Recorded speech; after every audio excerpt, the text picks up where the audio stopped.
hills of the English countryside lies the town of Oakhaven, a place where everyone knows your business, your grandmother's secret scone recipe, and exactly how much you owe the local butcher.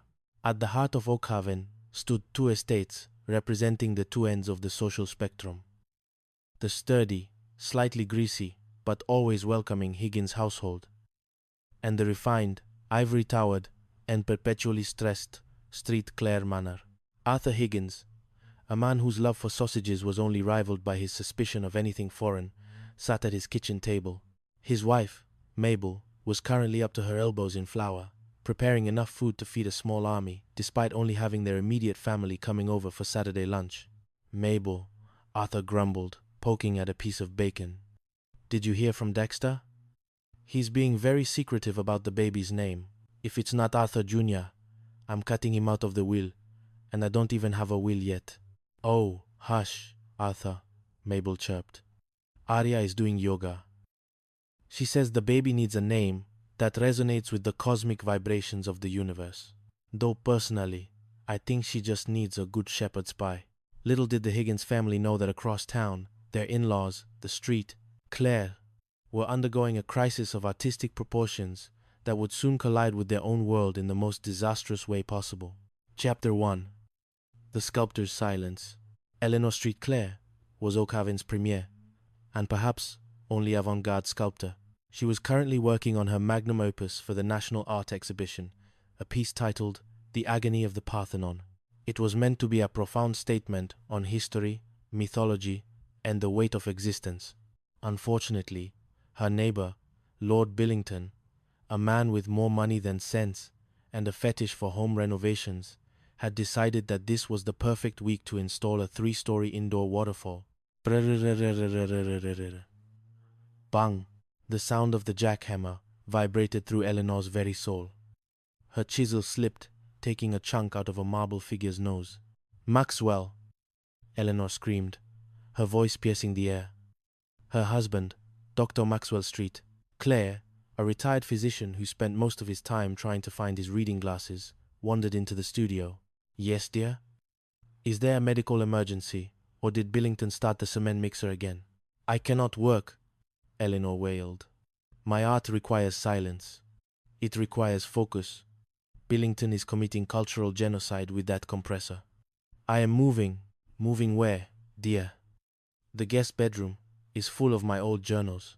"No," Eleanor said, a dangerous glint in her eye. "I am moving my studio to Sebastian and Lily's house. It's quiet there, suburban, boring, perfect for a genius in exile." Maxwell sighed. He knew better than to argue with a woman holding a hammer and a vision. He just hoped their son, Sebastian, was prepared for the artistic hurricane about to make landfall in his living room. Chapter 2. The Naming of the Vibration.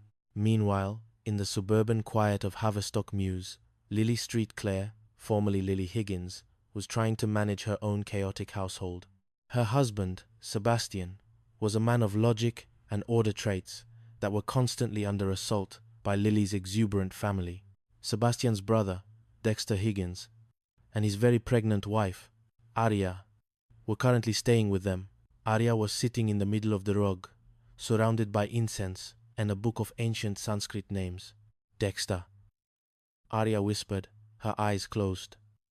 "The baby has spoken to me through my third eye. He does not want to be an Arthur. He does not want to be a Sebastian." Dexter, who was currently worried about his career in travel insurance, nodded nervously. "What does he want to be then? Bob?" "I like Bob." "No," Arya said firmly. "He is Kananda." Lily, who was walking past with a laundry basket, froze.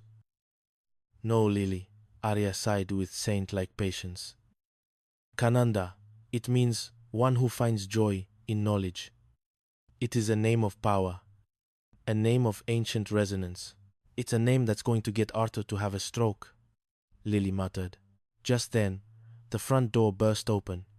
Sebastian walked in, looking like he had seen a ghost. Behind him, 2 movers were struggling with a massive crate marked "Fragile, Artistic, Genius" inside. "Sebastian?" Lily asked, dropping the laundry. "What is that?" "My mother's ego," Sebastian said flatly. And her sculpture. Apparently, Lord Billington's renovation has turned her into a refugee. She's setting up shop in the dining room. My mother's ego. The dining room? Lily shrieked. We're having the whole family over for a barbecue tomorrow. Art, a booming voice echoed from the hallway as Eleanor Street Claire swept in. Does not care for grilled meats, Lily. The lighting is all wrong for my marble. Chapter 3. A package from the outback. Back at the main Higgins house, Arthur was dealing with a different kind of arrival. The local postman, a man who looked like he'd been through a war, dragged a heavy wooden box onto the porch. Higgins? The postman wheezed. Package from Australia. Express delivery. Cost a fortune in stamps. Arthur squinted at the label. Australia? I don't know anyone in Australia except that cousin Gertrude who moved there to marry a sheep shearer 40 years ago. Why is she sending me a box? Mabel came out, drying her hands on her apron. Oh, Gertrude. She was such a lovely girl. Maybe it's a gift. A boomerang? Or some of that fancy eucalyptus honey? Arthur grabbed a crowbar and pried the lid open. Inside, nestled in layers of bubble wrap, was a tall, ornate ceramic urn. It was dark grey with intricate patterns, and it felt surprisingly heavy. A vase? Arthur grumbled. She sent us a vase? What am I supposed to do with this? Put my umbrellas in it? Mabel peered into the top of the urn. It was sealed with a heavy lid, but there was a fine layer of grey dust on the outside. It's a bit dirty, isn't it? Those Australians must have a lot of sand over there. Arthur didn't notice the letter tucked into the side of the crate. He was too busy wondering if he could sell the urn to the local antique shop. Mabel, however, was already thinking about how to clean it. I'll just take this into the kitchen and give it a good scrub, she decided. It'll look lovely on the mantelpiece next to the porcelain cats. Chapter 4. The Cleaning of Great Aunt Gertrude. As the sun began to set over Oakhaven, Mabel Higgins began her mission of hygiene. She brought the Australian urn to the sink. My word, she whispered. This dust is everywhere. It's quite oily too. She took a damp cloth and began to wipe the urn. Then, she noticed that the lid was slightly loose. Curiosity, being Mabel's middle name, after persistence, took over. She twisted the lid. It wouldn't budge. She tried again, using a bit of dish soap for lubrication. The lid flew off, hitting the ceiling.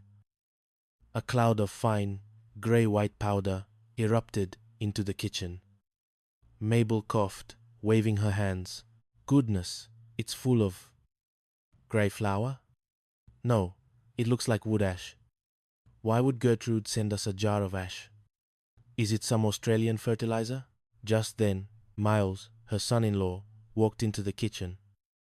Miles was a simple man who worked as a butcher's assistant. He was perpetually hungry and slightly confused by anything more complex than a pork chop. Mabel?